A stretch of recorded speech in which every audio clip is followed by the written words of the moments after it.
Penuntun Guru, Bagian 1, Ikhtisar, Ayat Inti, Yesaya 40 ayat 8. Fokus pelajaran, Wahyu 11 ayat 2-11, Wahyu 12 ayat 6, 14 dan 15, Zakaria 4 ayat 14, Mazmur 119 ayat 105, Yohanes 5 ayat 39, Daniel 7 ayat 25, Yesaya 40 ayat 8, Mazmur 119 ayat 89, Yesaya 54 ayat 17.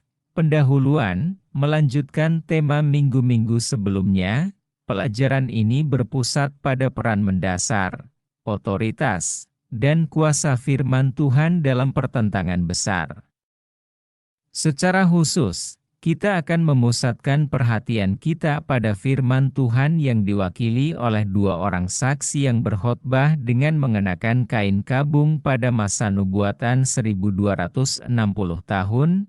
Setelah Yesus naik ke surga, iblis mengarahkan upaya dan energinya melawan firman Tuhan, kitab suci, dan umat Tuhan. Misi gereja adalah untuk bersaksi tentang Yesus Kristus dan firman-Nya, yang merupakan wahyu karakter dan kehendak Allah. Dalam Wahyu 11, firman Tuhan dilambangkan dengan ekspresi dua saksi dalam Perjanjian Lama, Zakaria 4 ayat 14. Metafora ini menunjukkan fakta bahwa sabda Allah mempunyai kehadiran dan kuasa yang kekal, berasal dari ilahi, dan disalurkan melalui inspirasi Roh Kudus. Persamaan antara Yesus dan firman sangatlah jelas. Sama seperti Yesus melayani selama 3,5 tahun di bawah tekanan dan penganiayaan dari umatnya sendiri, yang seharusnya menerima Dia, kitab suci melayani dunia selama 3,5 tahun nubuatan. Tahun, atau 1260 tahun sejarah, di bawah tekanan dari orang-orang yang mengaku sebagai penjaga firman Tuhan. Sama seperti Yesus. Firman Tuhan, mati dan dibangkitkan, demikian pula kitab suci, firman Tuhan, mati dan dibangkitkan. Sebagaimana Yesus menang, demikian pula firman-Nya akan menang, dan umat-Nya juga akan menang di dalam Dia dan di dalam firman-Nya. Tema pelajaran minggu ini mengeksplorasi dua tema utama. 1. Dua saksi Wahyu 11 melambangkan kitab suci. Kedua saksi tersebut melayani pada masa penganiayaan, selama periode nubuatan selama 1260 tahun, antara tahun 538 Masehi dan tahun 1798 Masehi. 2. Di akhir masa nubuatan ini, kedua saksi tersebut mati dan dibangkitkan, sama seperti Yesus mati dan bangkit, menunjukkan fakta bahwa Allah, melalui Yesus dan firman-Nya, akan mendapatkan kemenangan akhir dalam pertentangan besar tersebut. Bagian 2, komentar. Bernubuat dengan kain kabung. Mengapa orang Advent berpendapat bahwa kedua saksi tersebut, atau kitab suci, disembunyikan selama abad pertengahan? Tidakkah orang-orang pada masa itu mengetahui tentang Alkitab? Bukankah katedral dan gereja dihiasi dengan tema-tema Alkitabiah? Bukankah kaum skolastik mengajar murid-muridnya berdasarkan Alkitab di kelas universitas mereka? Jawaban atas semua pertanyaan ini adalah ya. Jadi, mengapa bersikeras bahwa periode 1, 260 tahun, antara tahun 538 Masehi dan tahun 1798 Masehi, adalah masa penganiayaan, masa ketika kedua saksi mengenakan kain kabung, sebuah simbol krisis dan penghinaan? Sebelum menjawab pertanyaan tersebut, mari kita runutkan masalah ini lebih jauh. Beberapa orang mungkin dengan cepat menunjukkan bahwa penganiayaan terhadap kitab suci sudah ada sebelum tahun 538 Masehi. Memang benar, orang-orang Romawi berusaha untuk mengejek atau menindas kitab suci pada masa awal penganiayaan terhadap orang-orang Kristen. Kaisar Pagan Diocletian, Kaisar tahun 284 sampai 305 Masehi, secara khusus menargetkan penghancuran Alkitab dengan memerintahkan agar umat Kristiani harus meninggalkan dan mencela kitab suci mereka. Meskipun sebagian besar orang Kristen tidak memiliki Alkitab, beberapa orang yang memiliki manuskrip Alkitab menyerahkannya untuk dibakar dan dinodai di depan umum, yang lain malah mati karena iman mereka. Akhirnya, firman Tuhan muncul dengan terhormat dan menang dari serangan gencar ini. Pada akhir periode nubuatan 1260 tahun, kaum revolusioner Perancis, serta rezim diktator ateis dan komunis lainnya, juga menargetkan kitab suci Kristen untuk dimusnahkan, seperti yang dilakukan Diocletianus. Berbeda dengan Diocletianus, kaum revolusioner Perancis berhasil memusnahkan kitab suci di wilayah mereka dalam waktu singkat, Wahyu 11 ayat 7-9. Benar. Baik Diocletianus maupun para pemberontak revolusi Perancis berusaha merendahkan firman Tuhan, namun kaum revolusioner Perancis melakukan hal tersebut dengan mencoba memusnahkannya sepenuhnya dan bukannya membiarkannya bernubuat dengan mengenakan kain kabung.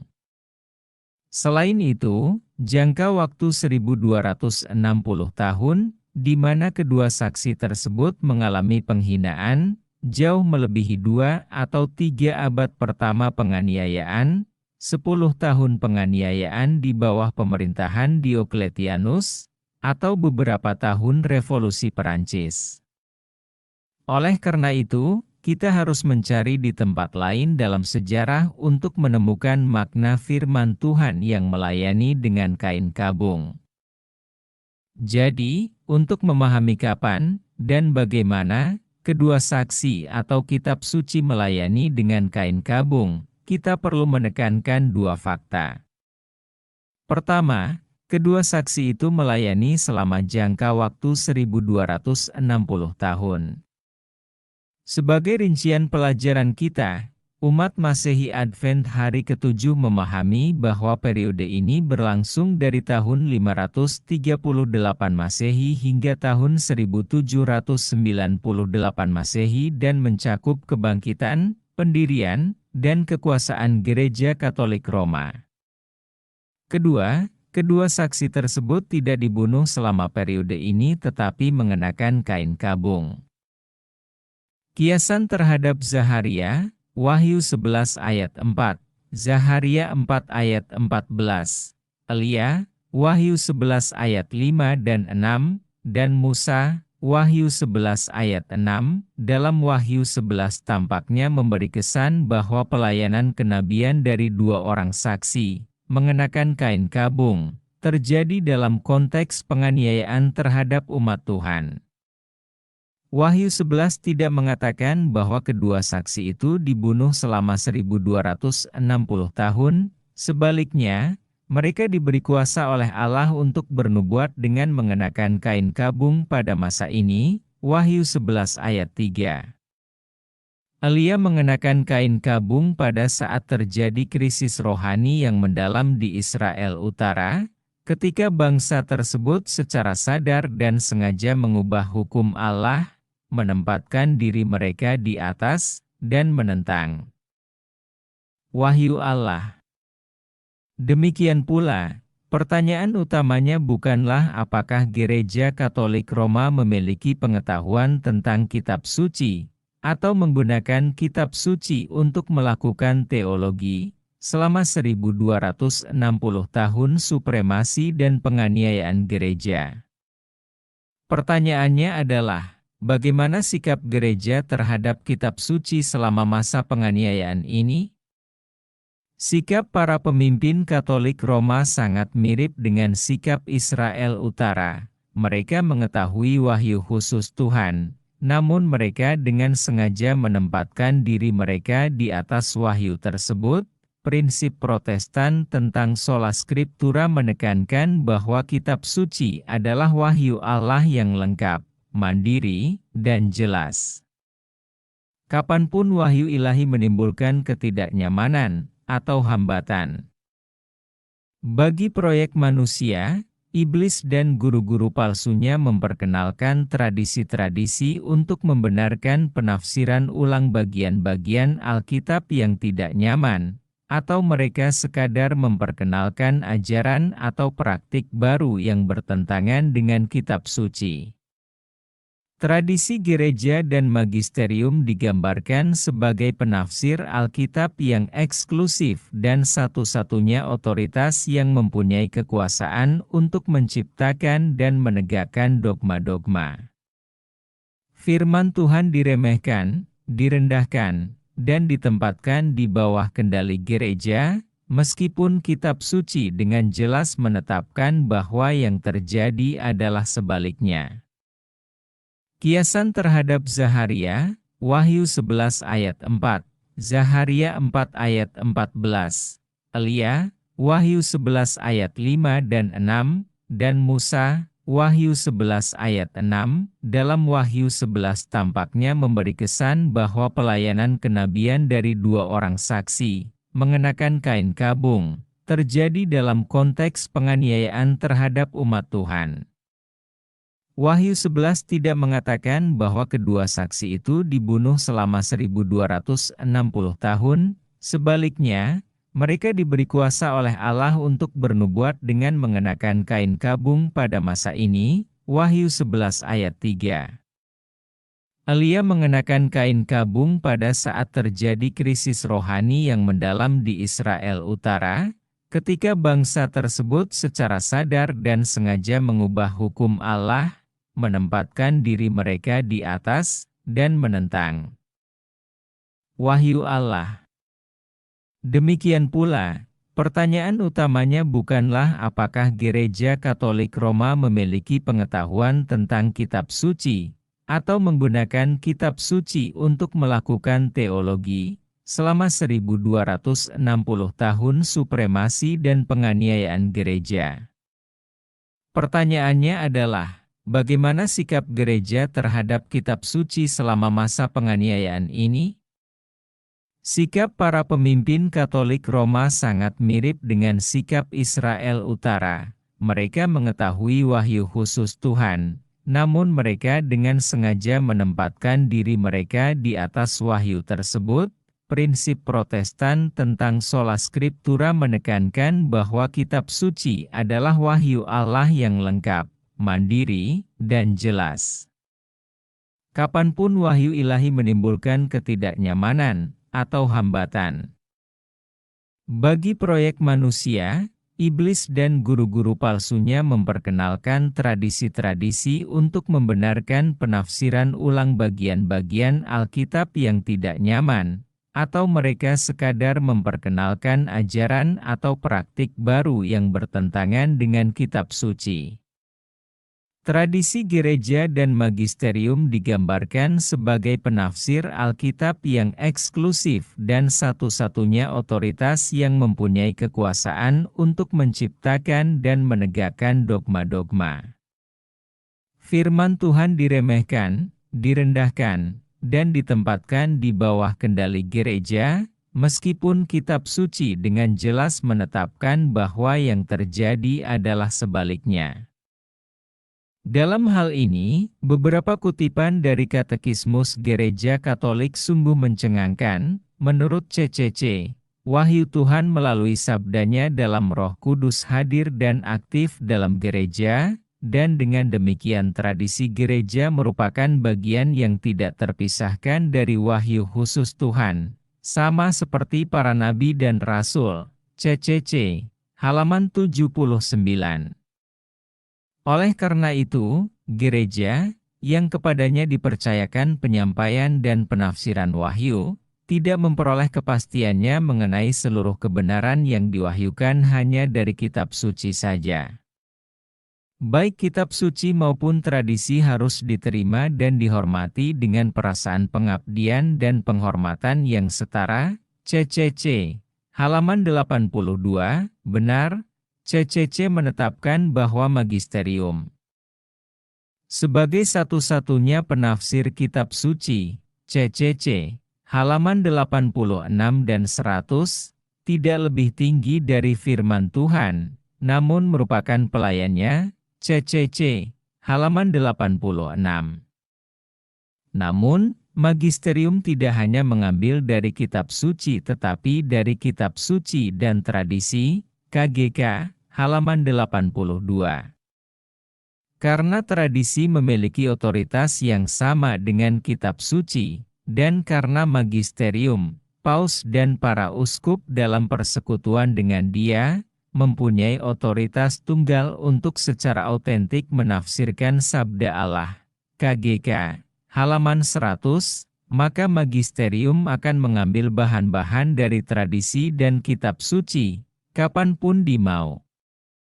Pengalaman Israel Utara dan Yehuda menunjukkan bahwa, ketika tradisi ditempatkan pada tingkat yang sama dengan kitab suci, kitab suci tidak hanya diturunkan ke tingkat yang lebih rendah, dari yang ilahi ke yang manusiawi, namun pada akhirnya dihapuskan sama sekali. Matius 15 ayat 3-6, telah disalahartikan agar sesuai dengan pandangan dunia manusia. Dengan demikian, otoritasnya dimusnahkan. Pemusnahan otoritas Alkitabiah ini persis seperti yang terjadi di Gereja Katolik Roma.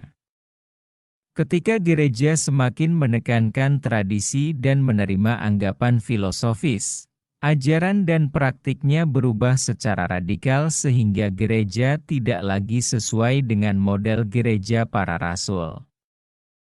Oleh karena itu, karena salah menafsirkan dan mengajarkan hal yang bertentangan dengan kitab suci, Gereja Katolik Roma menyatakan kesalahan-kesalahan berikut, bahwa ia mempunyai kuasa untuk mengubah hari Sabat Tuhan dari hari ke-7 menjadi hari pertama dalam 1 minggu, sehingga dengan sengaja melanggar perintah keempat dan menghilangkan status Tuhan sebagai pencipta dan raja, bahwa Kristus meninggalkan gereja dalam tanggung jawab uskup Roma dan hierarki sakramental gerejawi, bahwa gereja adalah elemen penting dalam keselamatan Tuhan, bahwa gereja dan orang-orang kudus dapat menjadi perantara bagi orang-orang dan menawarkan jasa keselamatan kepada mereka, bahwa Maria, Ibu Yesus, dilahirkan dalam keadaan tidak berdosa, dikandung tanpa noda, bahwa Maria mempunyai peran khusus dalam keselamatan yang disebut mediator,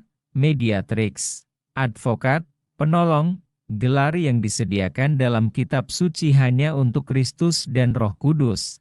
Keselamatan itu terjadi melalui perbuatan, seperti penebusan dosa dan pengampunan dosa. Bahwa jiwa itu abadi, neraka itu abadi, dan api penyucian itu ada, bahwa ada 7 sakramen yang memberikan keselamatan, bahwa bayi harus dibaptis, bahwa hakikat roti dan anggur secara harafiah diubah menjadi tubuh dan darah Kristus selama misa, transubstansiasi, bahwa orang-orang yang disebut awam tidak dapat mengambil bagian dalam cawan selama komuni, bahwa para imam sendirilah yang menjadi sakramen dan memberikan keselamatan, bahwa para pendeta gereja tidak boleh menikah, harus tetap membujang, bahwa umat Kristiani dapat dan, pada kenyataannya, harus menghormati dan menyembah patung dan patung, sehingga secara terang-terangan melanggar perintah kedua. Dengan adanya salah penafsiran yang luar biasa, atau penolakan yang terang-terangan terhadap kitab suci dan ajaran-ajarannya selama lebih dari 1 milenium di dalam dan oleh orang-orang yang mengaku sebagai umat Allah, maka tidak mengherankan jika Allah menggambarkan kitab suci, atau kedua saksinya, sebagai orang yang berpakaian kain kabung. Ya, pada akhirnya, kedua saksi tersebut dibunuh dalam konteks sekuler, bukan dalam konteks agama, selama Revolusi Perancis. Namun, Revolusi Perancis yang ateis itu sendiri merupakan reaksi terhadap pelanggaran hukum yang telah lama dilakukan oleh Gereja Katolik terhadap Tuhan sendiri, terhadap wahyu khususnya, dan terhadap umat manusia, yang sangat membutuhkan keselamatan. Kontroversi besar ini rumit. Iblis bertujuan untuk menghancurkan wahyu Tuhan dalam firman-Nya yang tertulis. Namun dia secara khusus bertujuan untuk menekan firman Tuhan di gerejanya. Tujuan setan ini belum berhasil dan tidak akan pernah berhasil. Sola Scriptura Protestan, Perkumpulan Alkitabiah dan Misionaris, Pekabaran 3 Malaikat, dan seruan nyaring akan menang. Firman Tuhan akan semakin jelas dalam mengkomunikasikan kasih Tuhan. Bagian 3. Penerapan kehidupan. Bayangkan Anda hidup sekitar tahun 700, sekitar 160 tahun setelah tahun 538 Masehi, pada awal periode nubuatan yang berlangsung selama 1260 tahun. Bayangkan juga bahwa, sebagai seorang pelajar Alkitab dan seorang Kristen yang taat, Anda memahami bahwa penganiayaan selama 1260 tahun terhadap kedua saksi tersebut baru saja dimulai, dan oleh karena itu, akan ada berabad-abad lagi yang akan berlalu hingga penganiayaan tersebut berakhir. Bagaimana Anda bisa tetap berharap, terutama ketika Anda dan keturunan Anda menghadapi prospek penantian yang panjang setidaknya 1000 tahun lagi? Bagaimana Anda menjaga pengabdian Anda kepada Tuhan tetap membara dan komitmen untuk memberitakan firman Tuhan? Mengetahui bahwa kemenangan masih lebih dari 1000 tahun lagi? Bagaimana Anda mempersiapkan keluarga Anda setelah penantian yang prospektif seperti itu?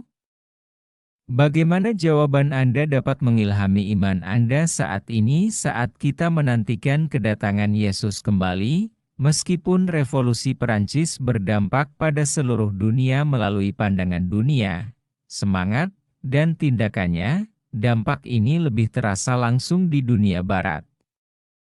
Jika Anda tinggal di Barat, bagaimana Anda dapat terus merayakan kebangkitan dan pelayanan kedua saksi tersebut?